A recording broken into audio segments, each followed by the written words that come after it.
আপনি কি ঘরে বসেই প্রফেশনাল বেকারদের মতো কেক বানাতে চাচ্ছেন? তাহলে প্রিমিয়াম সব বেকিং আইটেম নিয়ে আপনার পাশে আছে ই-শপ মার্ট বিডি। পারফেক্ট কেক বানাতে যা যা প্রয়োজন সবই আছে আমাদের কালেকশনে। পাচ্ছেন বিভিন্ন সাইজের কেক মোল্ড, মজবুত কেক বোর্ড এবং ডেলিভারির জন্য আকর্ষণীয় কেক বক্স।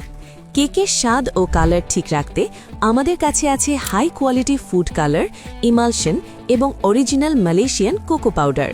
আর ডেকোরেশনের জন্য থাকছে সিলিকন চকলেট মোল্ড। এছাড়াও প্রিয়জনকে খুশি করতে আমাদের কাছে পাবেন ইউনিক সব গিফট আইটেম এবং প্রিমিয়াম কোয়ালিটির আতর। তাই সেরা দামে বেকিং টুলস ও গিফট আইটেম কিংবা প্রিমিয়াম কোয়ালিটির আতর অর্ডার করতে এখনই ভিজিট করুন আমাদের ওয়েবসাইট eshopmartbd.store। চলুন দেখিয়ে দিচ্ছি কিভাবে অর্ডার করবেন। প্রথমে ওয়েবসাইটটি ঘুরে দেখুন অথবা সার্চ অপশন ব্যবহার করে আপনার পছন্দের পণ্যটি বেছে নিন। এরপর অর্ডার করুন ক্লিক করে আপনার নাম ও ঠিকানা দিয়ে সহজেই অর্ডারটি কনফার্ম করুন অথবা মেসেজ করুন আমাদের ফেসবুক পেজে।